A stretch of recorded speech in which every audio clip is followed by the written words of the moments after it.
या आप लोगों ने फ़िलहाल उसके ऊपर पता नहीं काम किया नहीं किया, क्योंकि जब तक मैं आपके साथ कंटिन्यू कर रहा था तो मोस्ट और जितनी मैक्सिमम बता सकता था ट्रेनिंग सेशन में जितना हो सकता था मैंने शेयर किया है।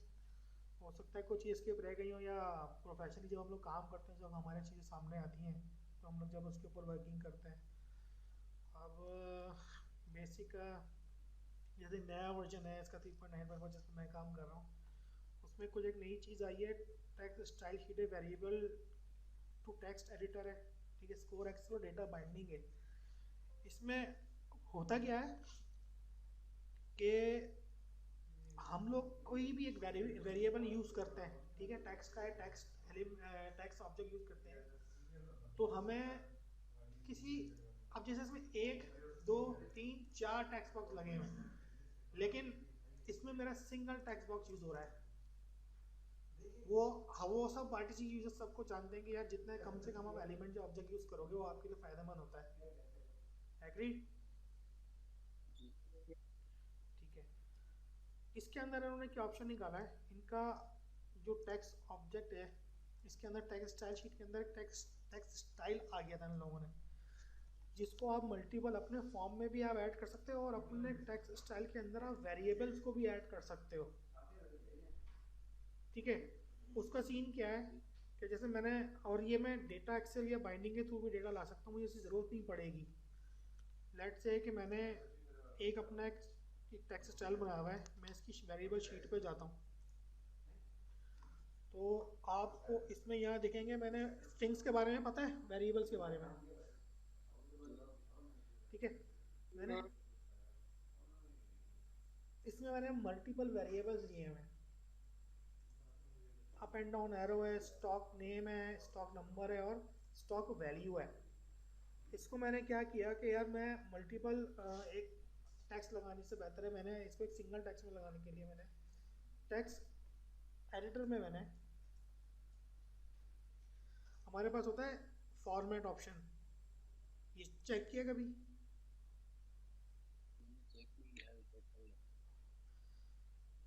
इसमें हम क्या कर सकते हैं कि हम इनको अपने डायरेक्ट स्टैक बॉक्स के अंदर लेके आ सकते हैं सिंगल। मैं अगर यहाँ इनको डिलीट कर दूँ, ठीक है, देखो ये मेरा जो वेरिएबल शीट है वैल्यूज़ में, ठीक है, वेरिएबल स्ट्रिंग्स में, ये मेरे पास फॉर्मेट्स के अंदर अवेलेबल हैं, एडिंग्स के अंदर लोकल्स और वेरिएबल स्ट्रिंग्स आ रहे हैं। अब मैं इनको क्या करूँगा कि मैं इनको अपने पास ड्रैग एंड ड्रॉप करके अपने एलएसएस के अंदर जमा कर लूँगा। ठीक है। ठीक है, इनको ड्रैग एंड ड्रॉप कर दिया। अब मैं चाहता हूँ कि मेरी ये वैल्यूज़ मेरे सिंगल टेक्स्ट बॉक्स के अंदर आ जाएं। मैं जस्ट इसको क्लिक करूँगा और इंसर्ट फॉर्मेट कर दूँगा, जस्ट क्लिक करूँगा, इंसर्ट फॉर्मेट कर दूँगा, जस्ट क्लिक करूँगा, इंसर्ट फॉर्मेट कर दूँगा, दूँगा, इंसर्ट फॉर्मेट कर दूँगा। ये मेरे एलिसिस के डिस्प्ले के नंबर वाइज दिखा रहा है, आपको एक्चुअल वैल्यू स्क्रीन के ऊपर आएगी। मैं इसको प्रीव्यू करूँगा तो सामने देखो स्क्रीन के ऊपर, मेन स्क्रीन के ऊपर सबसे पहले नाम एरो ड्रैग किया था, फिर नाम किया था, फिर अनदर स्ट्रिंग वैल्यू की थी, फिर +10 वैल्यू ड्रैग की थी मैंने। ठीक है, तो ये मेरा एक सिंगल टेक्स्ट फॉर्मेट के अंदर आ गई सारी चीज़ें। इसको ठीक है। हमारे पास तुम लोग काम करोगे तो स्टाइल शीट सेव करने का तरीका होता है कि अगर मैं इसको चाहूँ तो मैं, ये मेरे पास सेव हुआ हुआ है, मैं इसको एज अ सेपरेट स्टाइल भी दे सकता हूँ। तो क्लिक करूँगा, रिव्यू दिखाएगा और अप्लाई कर देगा। ठीक है, मेरे पास कोई एक्स्ट्रा स्टाइल शीट पड़ी है, मैं उसको अप्लाई करूँगा, इसको सिलेक्ट करूँगा, इसको अप्लाई करूँगा, इसको बल्कि सेम ही है वो, ये इसने अप्लाई कर दिया। प्रीव्यू करूँगा तो मेरी स्टाइल शीट अप्लाई आ जाएगी सामने। अब मेरे क्या हो रहा है कि सिंगल टेक्स्ट के अंदर मेरे पास मल्टीपल वेरिएबल्स के थ्रू डेटा आ रहा है। और एक मज़े की चीज़ इसमें कि मेरी ये चीज़ एक्सेल डेटा के साथ भी बाइंड हो सकती है। जस्ट हमने एक्सेल डेटा तो पता ही है आप लोगों को, एक्सेल हमने शीट इंपोर्ट करी है, मेरे पास शीट आ रही है, शीट के अंदर मेरे पास शीट 1 के अंदर नाम, एज और हाइट आ रहा है। ठीक है, ये वेरिएबल मैं यहाँ से भी चेंज कर सकता हूँ। मेरे पास लेट से, मैं अपने पास एक्सेल फाइल खोलता हूँ, डेस्कटॉप में पड़ी है, इसको मैंने उठाया हुआ है। ठीक है, इससे मैंने रॉ 1 उठाई हुई होगी, अगर मैं इसको एक्सेल में ही चेंज कर दूँगा, तो ये मेरे पास एज इट इज़ यहीं पे चेंज हो जाएगा। उसको बड़ा कर लेता हूँ।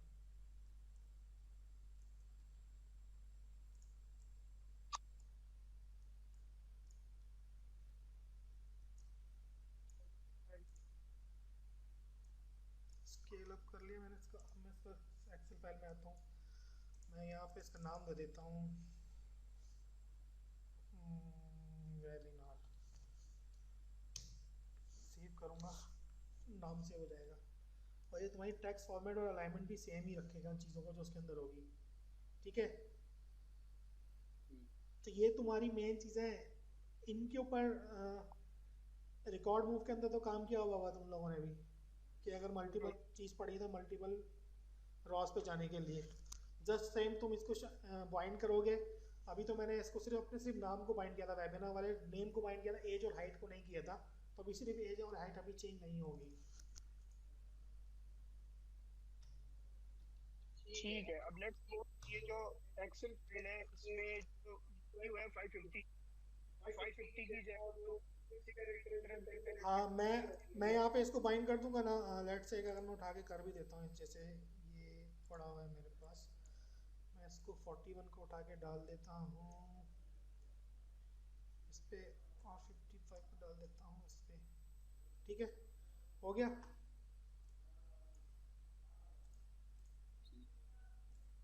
मेरी जो स्क्रीन है उसके ऊपर मेरे पास स्क्रॉल पे कुछ चल रहा है या फिर किसी बेस में कुछ है स्पेस है देखो, बाउंडिंग में तो इस चीज़ में तुम्हें एक बहुत ज़बरदस्त फ़ायदा है कि हाँ, हमारे यहाँ एक इस्लामिक डेट का एक इशू आता है।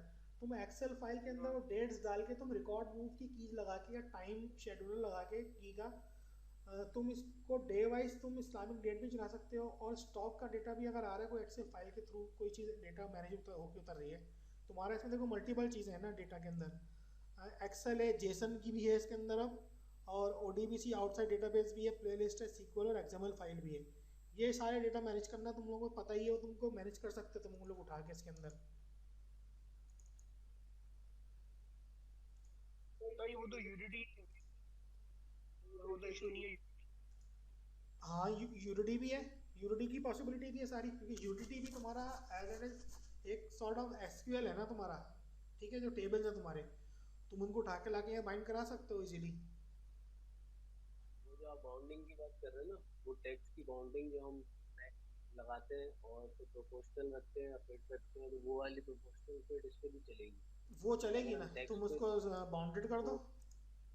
बाउंडेड कर देंगे उसको तो उसी जगह पे रहेगा और उसको स्केल करता रहेगा शीट पे, बाउंडेड कर दो उसको, उसी के अंदर है। तुम उसका स्केल और हाइट ये खोल के फायदा रखो। है। ये तुम उसको लगा दो, बाउंडेड लगा दो। ये तो आपके हाथ में ना। ये बेसिक कंसर्न ये है कि सिंगल टेक्स्ट के अंदर 1 2 3 4 टेक्स्ट की वैल्यूज आ रही हैं तुम्हारे पास इस वक्त, जो कि तुम्हारा स्केल वर्किंग। हाँ, ये तुम्हारे रन टाइम के ऊपर ही बहुत फ़ायदा देगा तुम्हें ये, क्योंकि रेंडर टाइम पर तुम्हारी जो चीज़ें होती हैं स्पेसिफिक, उनके ऊपर भी रिड्यूस करने में बहुत फ़ायदा देती हैं चीज़ें। मगर अगर हमें इसके अंदर एक लेआउट भी चाहिए, इतनी हमारे पास शीट्स ऐड हो रही है, एक कॉलम वाइज चाहिए हमें, तो वो भी आ सकता है, इसमें ऑप्शन है। लेआउट मतलब? अभी अभी कॉलम वाइज आ तो रही है मगर कॉलम बने हुए नहीं है। हाँ हाँ, देखो तो वो चीज़ें भी ला सकते हो तुम। वो उसमें लाओगे तुम, टेबल टैक्स यूज़ किया हुआ ना तुम लोगों ने। टेबल टैक्स भी तुम्हारे पास ऑप्शन है, टेबल टैक्स के अंदर ला सकते हो तुम टेबल उसको। टेक्स्ट है, हाँ। टेबल टैक्स के अंदर वेरिएबल कॉल आउट करो वहाँ पे, एक्सेल फाइल या यूनिटी, उसके थ्रू बाइंड करा दो तुम वेरिएबल्स को। अब देखो तुम्हारी यही चीज़ जो है सेम जो है तुम्हारी, अगर मैं तुम्हें यहाँ पे दिखाऊँ टेक्स्ट के अंदर आके फॉर्मेट में, देखो तुम्हारे पास यहाँ पे ग्लोबल प्री डिफाइंड भी आ रहा था यूनिटी। तुम वो यूनिटी यहाँ पे उठा सकते हो अपनी, उसको जैसे तुमने सिलेक्टेड कॉलम्स को ड्रैग एंड ड्रॉप करना है और इंसर्ट कर देना है। अंडरस्टूड है? और ये एक्सेल फाइल की लोकेशन क्या रहेगी, एक्स रहेगी या कहीं भी? ये तो आप पे डिपेंड करता है ना कि जहाँ पे आपका इंजन को एक्सेस हो। मेन एक्सेस तो इंजन को एक्स ड्राइव से है ना सारे। ये तो एक्स में रखे हैं वो बेसिक कॉन्सेप्ट तो वही है ना, बेसिक रूल जो है वो तो आपको ये कि आपने एक्स ड्राइव में रखना है अपने इंजन को। इंजन की फाइल पे, ताकि सबको एक्सेसिबिलिटी हो उसकी वहाँ से। जैसे डेटा डालने वालों के पास तो एक्स्ट्रा लोकेशन नहीं होती है, तो फिर वो उसके लिए हमें डेस्कटॉप की देनी पड़ेगी लोकेशन, उनके डेस्कटॉप से जो वो तो देखो स्पेसिफिक चीज़ आप भी चला स्पेसिफिक यूज़र को स्पेसिफिक दोगे ना, उसके बाद तो आप नहीं दोगे उसको, क्योंकि सबको तो नहीं दोगे, अलाउ करोगे। ठीक है, एक्स्ट्रा एक्सेस तो नहीं देते हम डेस्कटॉप। इसमें ये है कि ये ज़बरदस्त चीज़ है कि ये स्टाइल शीट और टेक्स्ट फॉर्मेट जो है ना, ये यूज़ करना सिंगल टेक्स्ट के अंदर वेरिएबल के लिए लाना, यूटी है उससे लाना, ये बहुत हेल्पफुल चीज़ है ये आप लोगों के लिए। ठीक है, इसी में क्या कहते हैं कि देखो इसी में मैंने आपको इसी चीज़ के दोनों थे कि अपने आप यूज़ करना चाहिए कि आपको एक्सेल डेटा बाइंडिंग और यूटी के थ्रू दोनों चीज़ें लाना आपके लिए बहुत हेल्पफुल है यहाँ पे। अच्छा, अब इसके बाद बैक एनकाउंटर यूज़ किया किसी ने, बनाया है? बैक एनकाउंटर भी बिल्कुल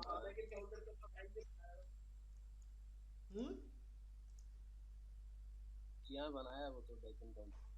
किस तरह से बनाया हुआ है?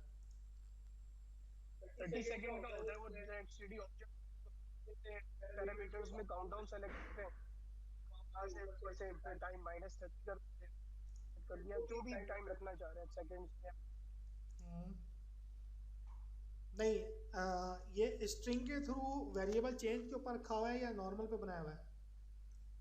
नहीं नॉर्मल पे, क्योंकि अब सिंपल पैरामीटर चेंज करते हैं इसके ऊपर मैं आज टाइम के थ्रू नहीं किया, 18 डेट है आज, मैं जरूरी नहीं होता कि इसको मैं 30 बोल देता हूँ। ये मेरा इसमें काउंटडाउन चल रहा है 11:30, बल्कि गुजर चुका है, 12 करना है PM, 3 मिनट बाकी हैं। काउंटडाउन किसी कंडीशंस में बनाया है?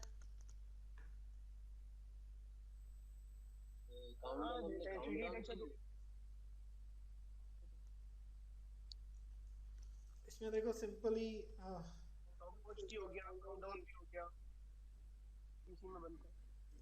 ये हुआ है, करा हुआ है। हाँ, लेकिन बाकी जो ये फैजाद इनको तो बताना तो बताओ। ठीक है, देखो इसमें बेसिक जो काउंटडाउन है, नॉर्मली हमारे यहाँ बहुत सारे यूज़र यूज़ कर रहे हैं कि बहुत सारे लोगों को यूज़र उसको नॉर्मली काउंटडाउन आउट करने का तरीका है कि 0-0 हो जाए और अपनी वैल्यू पे आउट हो जाए वो, और वो अभी तक मेरे ख्याल से बहुत सारे यूज़र्स कोई भी यूज़ नहीं कर रहा है। उसका बेसिक तरीका क्या है कि हमने एक काउंटडाउन मैंने ये यूज़ किया था बनाने के लिए, अपना नॉर्मली के एक टेक्स्ट को लिया था। ठीक है, टेक्स्ट के ऊपर हमने काउंटडाउन कंडीशन लगा, काउंटडाउन बना के उसको उसका सिंपली एक काउंटडाउन वैल्यू को यूज़र टैग दिया हुआ है, राइट। यूज़र टैगिंग तो आपको पता ही कि चीज़ें करने की तरीका क्या है इसका। इसको अगर मैं अभी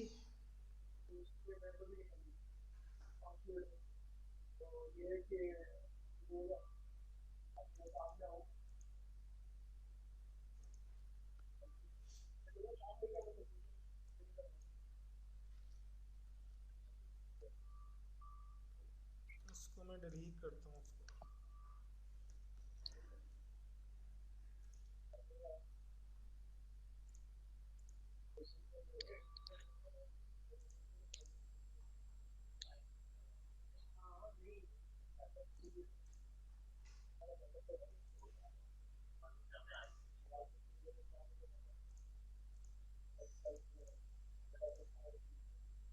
मैं यहाँ पे लेता हूँ एक 3D टेक्स्ट, इसको फ्री करता हूँ काउंटडाउन। ठीक है, और मैं इसको बोलता हूँ कि 18/12/50 12:50, ओके कर दिया। अब इसको क्या है कि माइनस में काउंटडाउन चलना शुरू हो जाएगा।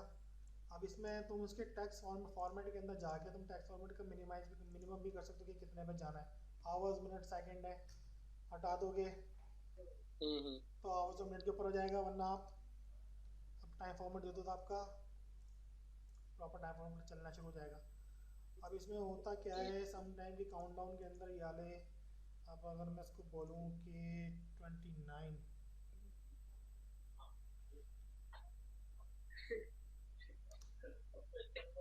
30,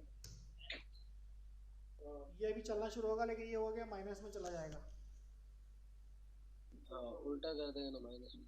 हम्म, उसके लिए एक ट्रिक यूज़ करी थी कि एक डमी टैक्स बनाया था, ठीक है, जस्ट लाइक ये हमने इसका एक डमी टैक्स बनाया, इसको सेम काउंटर इनर वैल्यूज देके इसको फॉर्मेट के ऊपर सेव कर दिया, ठीक है, और इसको रेंडर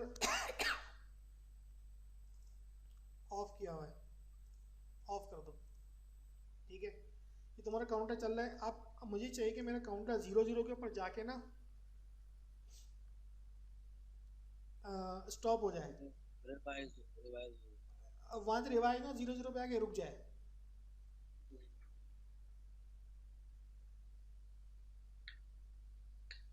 सिंपल प्ले लगा देते हैं। ठीक है, अब देखो इंक्रीज होना शुरू हो गया। अब उसके लिए क्या करना है कि हमने नॉर्मली जो एक सेटिंग दिखाई थी वेरिएबल में आके एक स्ट्रिंग लिया, ठीक है, उस स्ट्रिंग को ऑन वेरिएबल चेंज, ठीक है, ऑन वेरिएबल चेंज के ऊपर क्या है कि मुझे बोलना है कि यार जब केस वन लेना, मैंने डिफ़ॉल्ट आता केस आता, केस लेना और मुझे बोलना है कि इक्वल, जब मेरा काउंटर इक्वल हो जाए, ठीक है, किस वैल्यू के इक्वल टू दिस वैल्यू, जब काउंटर 0 0 सेपरेटर 0 0 हो जाए तो मेरा मेन जो काउंटर है टेक्स्ट है, यही था 3D टेक्स्ट 1,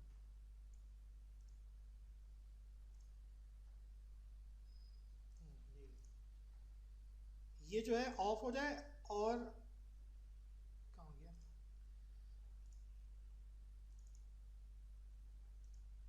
ठीक है, ये ऑफ हो जाए, ठीक है, और मेरा डमी टेक्स्ट ऑन हो जाए, राइट। अब होगा क्या कि मैं यहाँ पे तुम्हारा टेक्स्ट को आके मैं दोबारा से यहाँ पे टाइम देता हूँ, लेट्स से कि 12, 32 और 40, 32 40,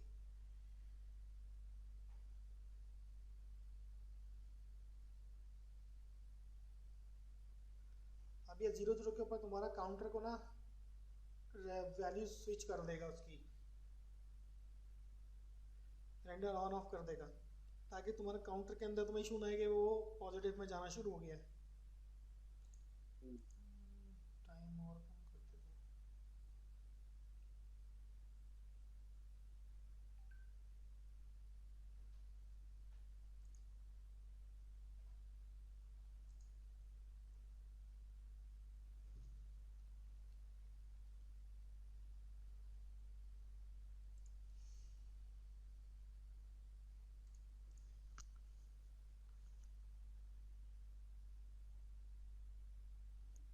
क्या हुआ, उसको ऑन नहीं किया मैं यार, मैंने प्ले नहीं किया था, कौन सा, मैंने इसको वायर नहीं किया क्या,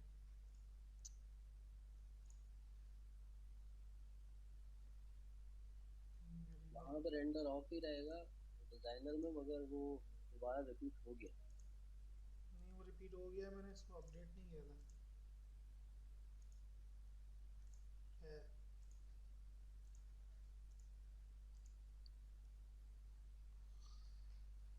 काउंटर को रेड,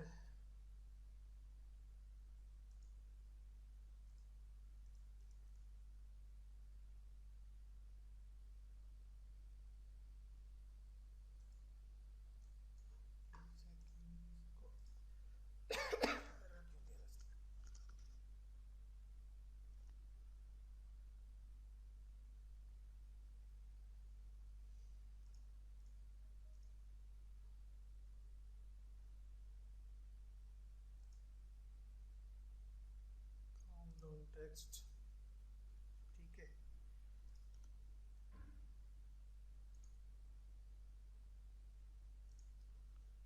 सेम वैल्यू काउंटडाउन को मैं जाके बोल देता हूँ 12,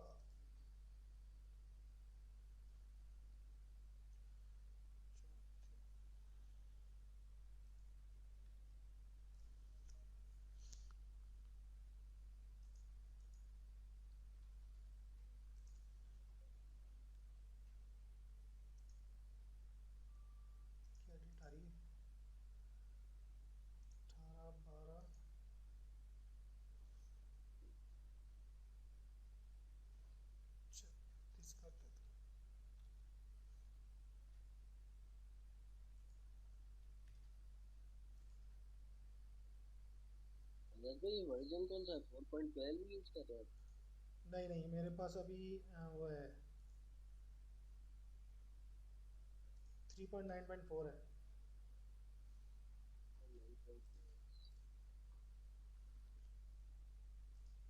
उसके अंदर तकरीबन सेम ही चीज़ें हैं। मगर इसकी थोड़ी हायरार्की चेंज हो गई टेक्स्ट की, जब हम टेक्स्ट लेते हैं तो फिर नीचे से होता है, तो वो हमारे 4.12 में भी हमारे पास भी वो इनके नए वाले ये नए वाले नए वाले जो वर्जन है ना, जो नया रिलीज आ गया, उसके अंदर आप हायरार्की को अपनी मर्जी भी अरेंज कर सकते हो। हम्म,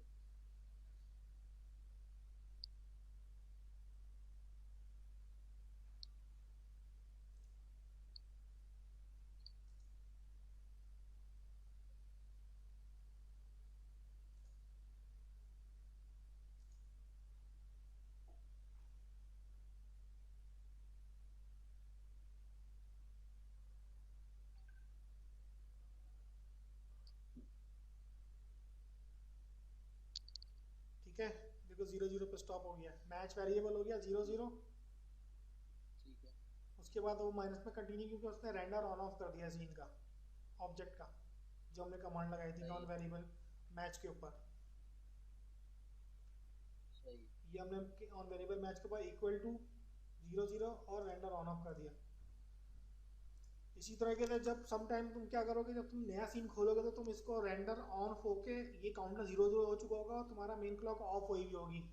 तो उनमें तुमने कुछ भी नहीं करना, तुमने ठीक है। सिर्फ सीन ग्राफ में जाके इवेंट्स के अंदर जाके ऑन सीन क्यू के ऊपर जाके तुमने वही रेंडर ऑन ऑफ की कीज को स्वैप कर देना है ठीक कि है। जिस वक्त सीन क्यू करूं तो मेरा मेन काउंटडाउन ऑन हो जाए और 0 0 वाला जो डमी टेक्स्ट है वो ऑफ हो जाए सीन क्यू पे।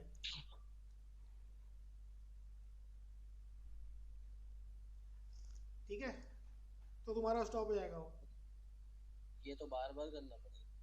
नहीं नहीं, जस्ट वन टाइम करना पड़ता है। जब सीन देखो, तुम एक दफा काउंटर के हायरार्की बना के छोड़ दोगे कि सीन क्यू जब भी करूं, और टाइम सेट करने के बाद तुम जैसे अपना फॉर्म लोड करोगे, टाइम सेट करने के बाद जब तुम सीन क्यू करोगे तो तुम्हारा मेन टाइमर जो है वो गिवन टाइम से आए और 0 0 की वैल्यू ऑफ हो जाए। जिस वक्त टाइम मैच हो तो तुम्हारा 0 0 की डेमी टैक्स की वैल्यू ऑन हो जाए और मेन काउंटर 0 0 पे ऑफ हो जाए।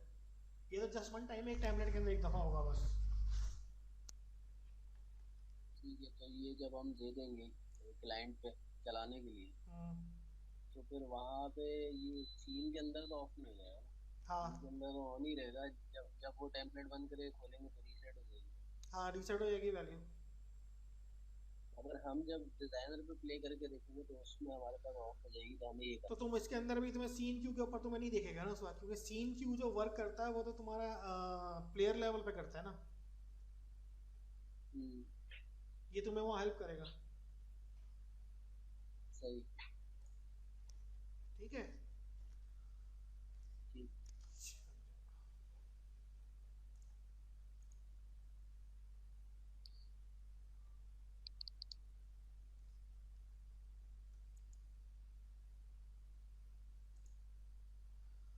इसके बाद नाउ वी विल सी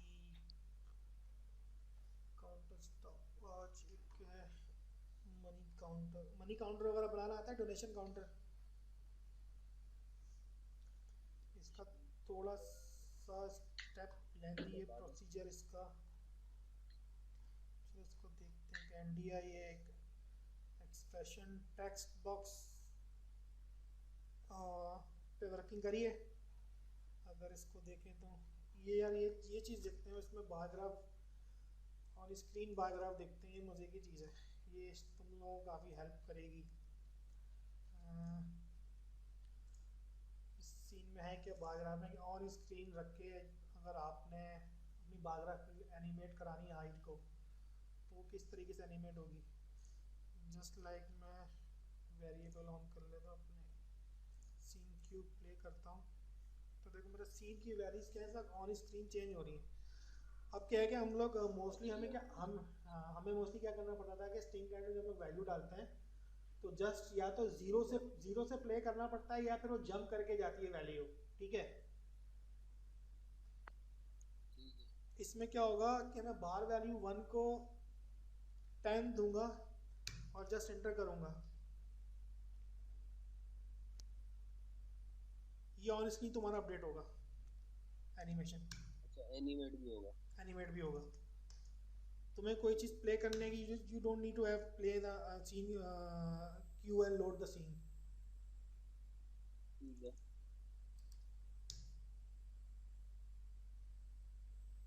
ठीक है, इसको बनाने का तरीका क्या है,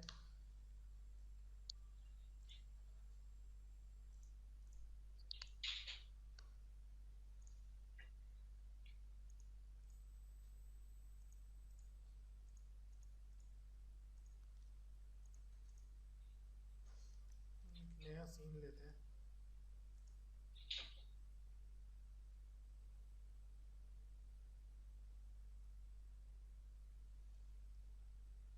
इसमें मैं एक हिस्सा लगाता हूँ, कैमरा अपना थोड़ा उठा देता हूँ।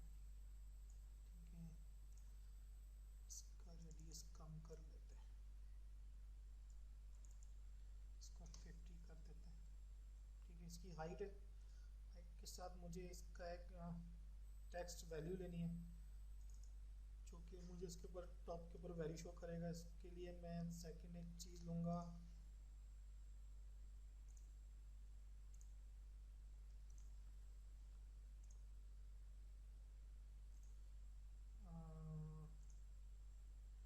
टेक्स्ट के बाद लूँगा मैं पुश पिन। पुश पिन पे तो काम किया वही होगा, ये मेरी पुश पिन।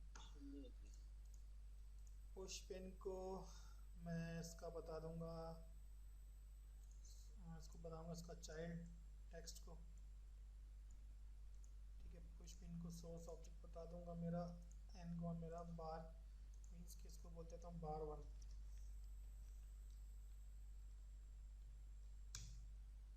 ठीक है, बार 1 हो गया। अब मैं इसकी हाइट अप एंड डाउन करूँगा तो ये इसके साथ होगा, और टेक्स्ट की वैल्यू को कर देता हूँ नंबर,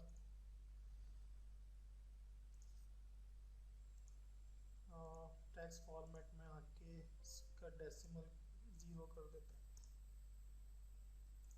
ठीक है, पुश पिन का डिस्टेंस बोल देते हैं कि थोड़ा सा बड़ा ऊपर ताकि विजिबल हो जाए।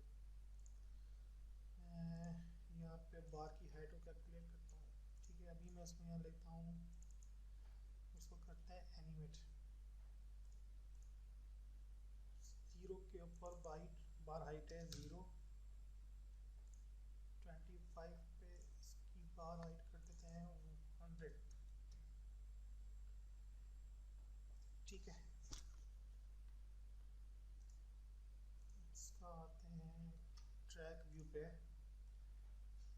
ट्रैक व्यू पे आके आप इसकी मेन टाइमलाइन को कर दो पॉज इनफिनिट। पैरामीट्रिक में हाइट है, हाइट पे आके आपने बार को कर देना है इनहेरिट ताकि वो मेन टाइमलाइन से सेपरेट हो जाए, और यहाँ लगा देंगे पॉज इनफिनिट। ठीक है, ये मेरी बार एनिमेट हो गई। अब मुझे इसको बताना है कि मेरी प्रीवियस वैल्यू और करंट वैल्यू को कैलकुलेट करना किस तरीके से है। ठीक है, उसके लिए मैं जाऊँगा वेरिएबल में, यहाँ पे आके मैं वेरिएबल लूँगा इंटीजर। ठीक है, इसको मैं बोल दूँगा वैल्यू 1 इंटीजर। ठीक है, इसमें मैं ऑन वेरिएबल चेंज पे मैं इसको जाके बोलूँगा, यहाँ पे एक ऑप्शन होता है चेंज की फ्रेम। चेंज की फ्रेम में सेलेक्ट करूँगा, टारगेट बोलूँगा, टारगेट मेरा क्या है बार 1। ठीक है, जो मेरी बार है एक्चुअल उसको मैं सेलेक्ट करूँगा। पॉज पे। हाँ ठीक है, इसको ओके करने के बाद मैं ट्रांसलेशन में सेलेक्ट करूँगा और पैरामीटर पे क्लिक करूँगा, मेरे पास आ जाएगी बार हाइट। बार हाइट पे क्लिक करूँगा तो मेरी 2 कीज वैल्यू पर एनिमेशन यानी कि एक की लगी हुई है 2 पे और एक लगी हुई है 27 के ऊपर। ठीक है, की 2 पे सेलेक्ट करूँगा और वैल्यू में आके मैं इसको इवेंट पैरम में आके बोल दूंगा new value, sorry old value. ठीक है, सही। ओके कर दूंगा, ऐड कर दूंगा। उसके बाद मैं आऊँगा प्ले। प्ले में आके मैं बोलूँगा कि मेरे ऑब्जेक्ट को दोबारा से प्ले कर दो फ्रॉम ज़ीरो। ठीक है, ऐड। सही। अब मैं दोबारा आऊँगा ताकि मेरी वो की को कैलकुलेट करे सेकंड वैल्यू के साथ। चेंज की frame, target bar1, translation height 27, value event param new value, okay add. Update, exit कर जाओ। अब मुझे एक क्या वैल्यू चाहिए थी कि मेरा जो टेक्स्ट है वो टेक्स्ट की वैल्यू भी जो मेरी है वो बार हाइट के साथ एनिमेट हो। ठीक है, मैं यहाँ पे बार टेक्स्ट न्यूमेरिक टेक्स्ट में आऊँगा। यहाँ पे न्यूमेरिक टेक्स्ट है हमारे पास, ये इसको मैं राइट क्लिक करूँगा और वायर कर दूँगा बार हाइट के साथ।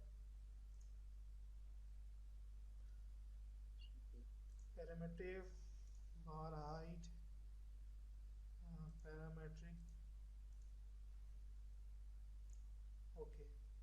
ठीक है, 100 के ऊपर है तो 100 के ऊपर हाइट वेरिएबल चेंज हो गया। अब मैं यहाँ पे आ जाता हूँ वैल्यूज़ के अंदर, सीन क्यू करता हूँ, ये 100 पे चला गया। इसको मैं देता हूँ 50, 50 पे आया, 150 देता हूँ, 150 पे आ गया। ठीक है, 10 करूँगा, 10 पे चला गया। ये हमारे के ऑन स्क्रीन वैल्यूज चेंज करता रहेगा ऑन वेरिएबल चेंज के ऊपर। तो आपको सीन क्यू प्ले करने की जरूरत नहीं है कि आप एक इंटरेक्टिव चीज़ दिखाना चाह रहे हो कि आपकी सीन के ऊपर वैल्यू रह के आपकी बार हाइट इंक्रीज और डिक्रीज होती रहे, तो आपको इसके ऊपर हेल्प करेगा इस मेथड में आपको। ये वही जो एक्सेल शीट आपने बताई वो इसमें भी अप्लाई हो सकती है। एक्सेल शीट एक्सेल वाला कर सकते हो। अगर बार ग्राफ का जो टेबल यूज़ करोगे, अगर फॉर्म में जाके जो हम लोग यूज़ करते हैं उसके साथ करोगे तो नहीं करेगा। अगर इंडिविजुअल वेरिएबल के थ्रू अगर आके बाइंड करोगे तो वो करेगा, क्योंकि वो जो बार ग्राफ कहाँ गया टेबल, वो बार कंट्रोलर, कंट्रोलर कहाँ गया, ग्राफ कंट्रोल। ये ग्राफ कंट्रोल करोगे एक्चुअली ये अपने कैलकुलेशन के हिसाब से चलता है ना, ये अपनी वैल्यूज कैलकुलेट करता है रिलेटिव वैल्यूज के साथ। तो अगर इसके साथ करोगे तो वो उसके साथ नहीं काम करेगा। अगर इंडिविजुअल वेरिएबल के साथ काम करना चाहते हो और अपनी वैल्यू फिक्स करके चाहते हो कि मेरी वैल्यूज इतनी होंगी, तो तुम उसके साथ वहाँ चल सकते हो। सही। ठीक है।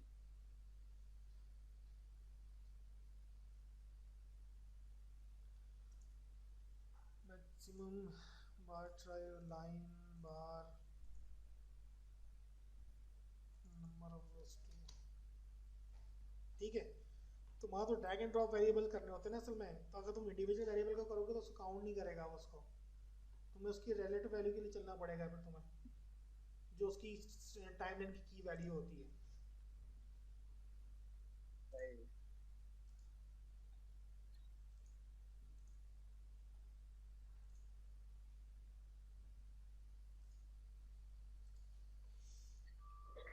अच्छा जी, हाँ, इसके साथ हमारे पास इसमें चीज़ें तो काफ़ी सारी पड़ी हैं इसमें। चलो ये पॉली डेटा का काम किया हुआ है, poly data water reflection. Water reflection को देखिए।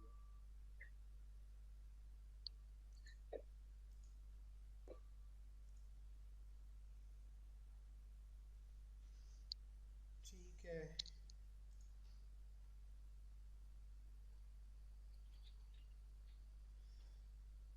इसमें एक चीज़ दिखाते हैं उसमें मुझे कि स्क्रीन स्पेस एम्बिएंट ऑक्लूजन के ऊपर अगर काम किया तो वो एक आपको दिखाता हूँ कि उसमें डिज़ाइन लेवल के ऊपर और चीज़ों पे काम करने के लिए आपकी काम की चीज़ है।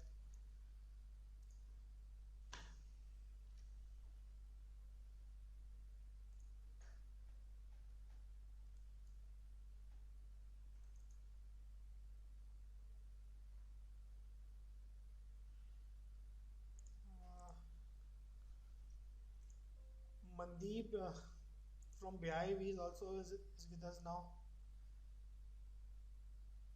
Hello Mandeep. सॉरी, हाँ जी बोले। हेलो Mandeep, हाँ जी बोले। आवाज़ आ रही है? हाँ जी बिल्कुल आ रही है। मेरी आ रही है आवाज़? हाँ आ रही है। हमारे साथ इस वक्त कुछ लोग हैं जो करंटली वो वॉइस के यूजर्स भी हमारे साथ इस इंक्लूड हैं, तो उनके साथ भी कुछ चीज़ें ओके, शेयर। मेरी तरफ से सबको खुशामदीद।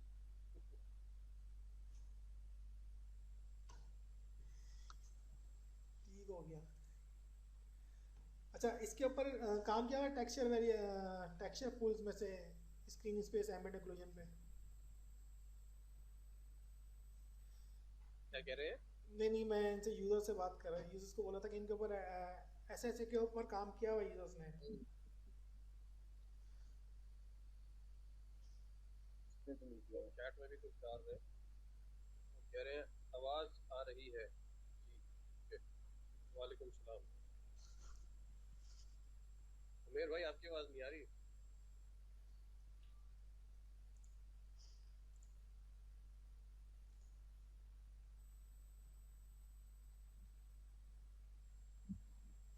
ये तो स्टेज में कर नहीं सकता आवाज़ अब तो। अच्छा, इसके अच्छा ठीक है ठीक है। यार ये एक बहुत मज़े की चीज़ है कि अगर कुछ लोगों ने बहुत सारे, जैसे मैं अगर रेफरेंस कोई शेयर करूँ आप लोगों के साथ दिखाने के लिए, तो इसमें दिखाता हूँ कि लोग शायद बहुत सारे लोगों के लिए बोले यार वो वॉव फैक्टर है क्या है कि यार हम लोग ये अचीव कर सकते नहीं कर सकते वो आज के अंदर। तो ये एक जस्ट और लाइक अचीवेबल चीज़ है कि आप इस तरह का शेडिंग निकालना और लुक निकालना अपने मैप के लिए, वो एक अचीवेबल चीज़ है इसके अंदर। जस्ट लाइक मैं एक नया सीन लेता हूँ।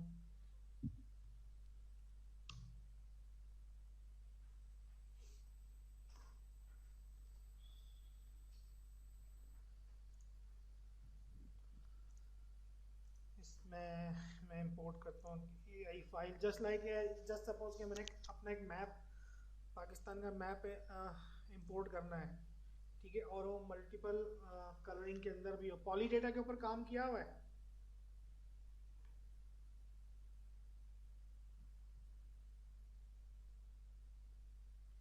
एक पॉली डेटा इंपोर्ट करता हूँ, ठीक है। अब मैं इसको चाहता हूँ कि मेरा मैप है और ये एक्सट्रूड शेप में हो जाए। जस्ट इसको जाऊँगा, पहले तो उसका फिल मोड ऑन करता हूँ।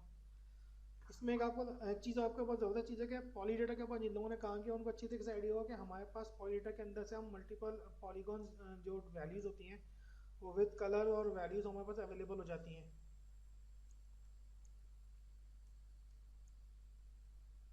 उमर शहबाज, यार भाई थोड़ा सा काम आया हुआ है, मैं 5 मिनट दे मुझे, मैं दोबारा जाऊँ। ठीक है ठीक है। आप अच्छा, पहले कंटिन्यू रखिए। इसमें हो गया क्या कि जस्ट सपोज कि एक मैप मैंने इंपोर्ट किया, मैं जस्ट जो मैंने आपको रेफरेंस दिखाया था मैं उसके अकॉर्डिंग आपको एक इसकी वैल्यू अगर मैं आपको बना के दिखाऊं, तो मैं यहाँ पे जस्ट प्लेस रेक्टेंगल, इसको 90 पे कर देता हूँ, अपना कैमरे को मैं हाइट देता हूँ, अपना फ्लोर जनरेट करा लेता हूँ।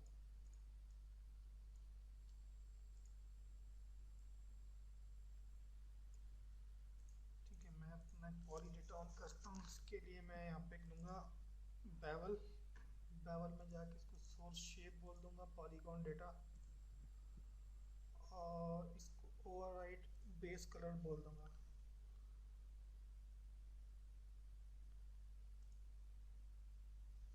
इसको मैं कर देता हूँ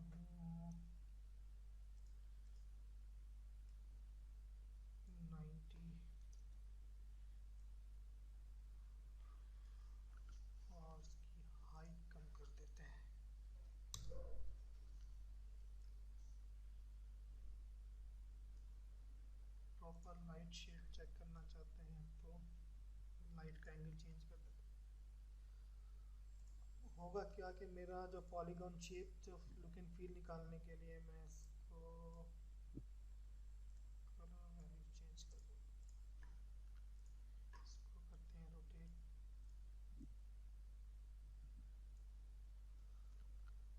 हम इसके बाद आते हैं, हमारे पास होता है टेक्सचर पूल। टेक्सचर पूल के अंदर है हमारे पास स्नैपशॉट। हमें क्या क्या पूरे स्क्रीन के ऊपर हमें अपना एम्बेड इंक्लूजन जनरेट करना है अपने ऑब्जेक्ट के लिए। तो जो स्क्रीन के ऊपर होगा उस चीज़ को एम्बेड इंक्लूजन शेडोज जनरेट करना शुरू कर देगा। उसके लिए पहले हमारे पास ऑप्शन होता है स्नैपशॉट का। ये मेरा स्क्रीन का स्नैपशॉट आ गया। मैं अपने मटेरियल पे जाऊंगा और एक मटेरियल अप्लाई करूंगा यहाँ पे स्नैपशॉट के साथ। स्नैपशॉट जो है वो तुम्हारी स्क्रीन का जो ना रियल टाइम रेंडर लेके एक इमेज में, इमेज के अंदर स्टोर करता रहता है। वो रियल टाइम पर फ्रेम रेंडर होता है और वो हमेशा जो भी आपका लेटेस्ट सीन में जो भी रेंडर हो रहा है उसको उस पर्टिकुलर टेक्सचर के अंदर डाल देता है। तो अभी हम इस पूरे रेंडर का हम आउटपुट लेना चाहते हैं, उसको जो टेक्सचर फॉर्मेट करना है, तो इसलिए हमने स्नैपशॉट टेक्सचर पहले लिया, उसके बाद में उसके ऊपर हम ब्लर लगाएंगे। अब सेकंड हम इसका ब्लर टेक्सचर लेंगे। इसके अंदर ब्लर टेक्सचर में जाके हमारे पास होता है ऑप्शन इसमें SSAO, ये सिलेक्ट करेंगे और सोर्स टेक्सचर में जाके हमें इसको डिफाइन करना है कि किस टेक्सचर को उसने इंक्लूजन देना है, फील देनी है। उसमें सोर्स टेक्सचर में जाके मैं स्नैपशॉट सेलेक्ट कर लूँगा और कहाँ गया ब्लर वैल्यू, अप्लाई किया नहीं। ब्लर टेक्सचर को लेआउट पे नहीं लगाया, इधर लेआउट पे लगाया है, ब्लर टेक्सचर को नहीं लगाया। अच्छा अच्छा ठीक है। स्नैपशॉट लगा दो।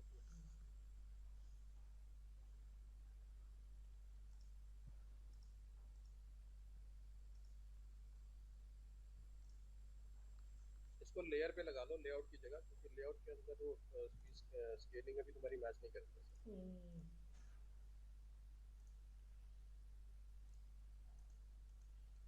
को रन कर देता हूँ। लेयर लेयर लेयर लेयर आ गया।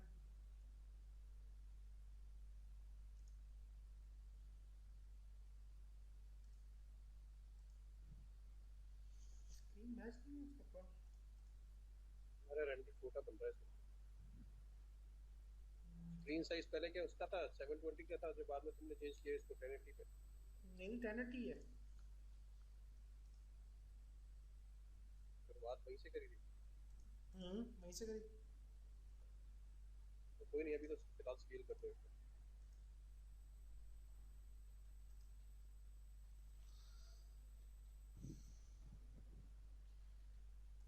टेक्सचर साइज ऑप्शन में व्यू पोर्ट कर दो इसको। सोर्स टेक्सचर करना किसका लेना चाहिए, छोटा कर दो। मैं भी शिफ्ट एस्केप करना, शिफ्ट एस्केप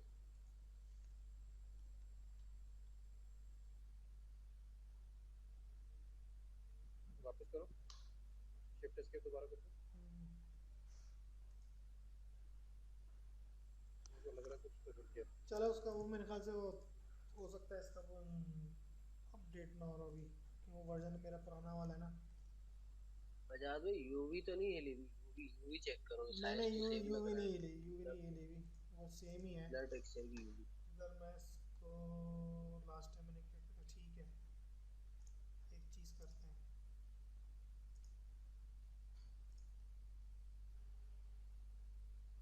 इसको एक मिनट रुक जाओ, कैंसिल करो। इसको नीचे ट्रैक व्यू ऑन करना।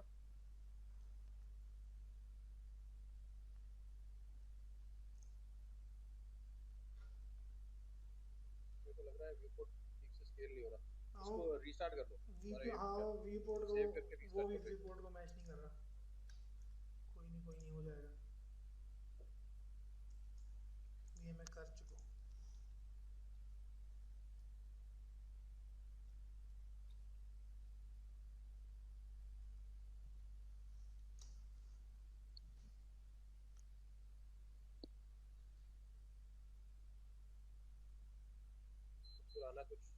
मोड रह गया वो क्लियर नहीं होता रहता कुछ। मैंने नॉर्मली यूज़ किया है, ये चल जाता है, सीन खुल रहा था तो चल रहा होता है, कोई इशू नहीं करता है। चल तो रात ही होता है पर पता नहीं कुछ ही ना होगा। यार विंडोज मशीन है यार, कुछ भी छिड़ जाता है। विंडोज अपडेट हुई होगी ना, वो बंद ना मार गया। विंडोज अपडेट हुई होगी परसों से।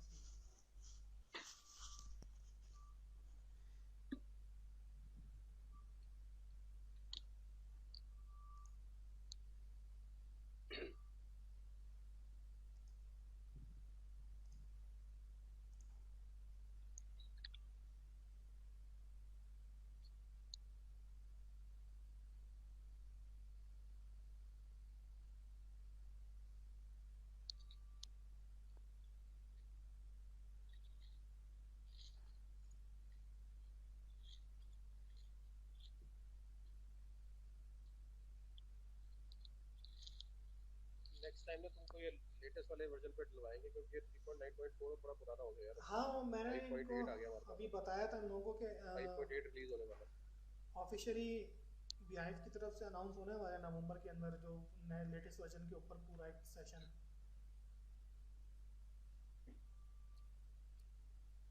लेयर को लेआउट पे ले आओ, लेयर को सबसे आगे कर दो या वापस अब लेआउट पे लगा दो, हो जाएगा। लेआउट डिलीट करके इसको हटा दो, लेआउट पे लगा दो। ठीक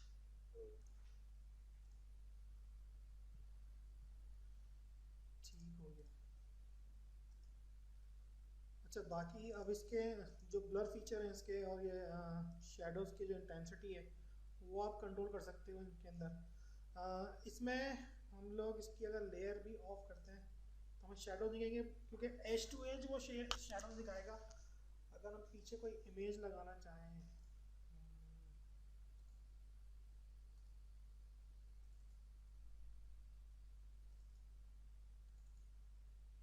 जैसे कि यार ये इमेज लगा देते हैं फ्लोर ग्राफिक्स के लिए,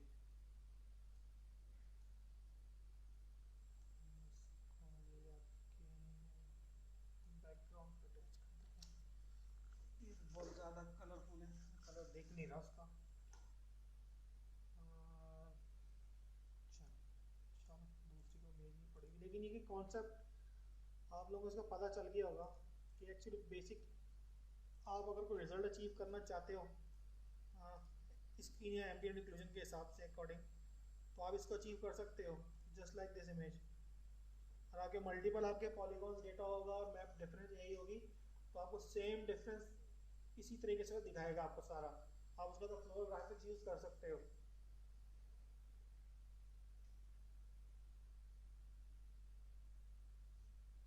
ठीक है, क्योंकि इसके अंदर आपके मल्टीपल ऑप्शंस भी हैं आपके पास खेलने के लिए।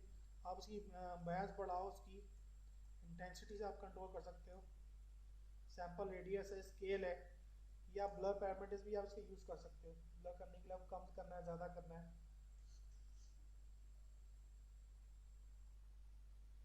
ये चीज़ इसके अंदर अचीवेबल है इस तरीके के। अगर मैं इसके फ्लोर के ऊपर जाऊँ और फ्लोर की कैपेसिटी कम कर दूँ या अल्फ़ा वैल्यू बढ़ा दूँ, गिरा दूँ इसका इसका वो मैंडी कौन सा था फ्लोर के ऊपर गिराने के लिए, एक्चुअली मैंने कल किया था फ्लोर फ्लोर फ्लोर फ्लोर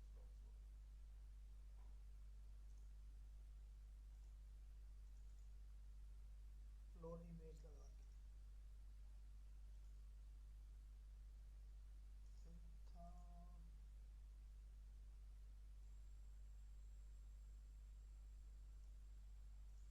आप इस तरीके के इसके ऊपर रिजल्ट अचीव कर सकते हैं इसको।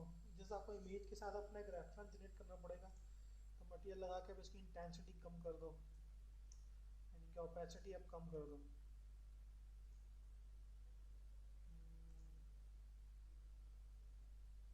यूनिफॉर्म लिया, ये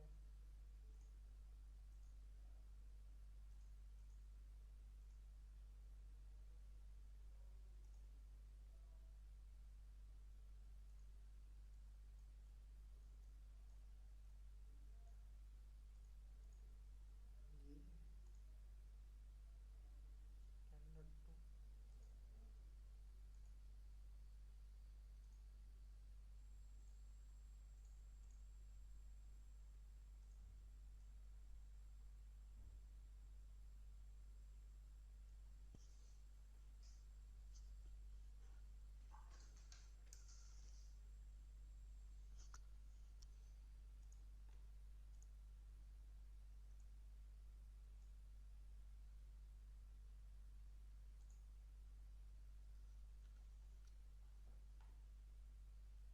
इसमें किसी को कुछ पूछना है?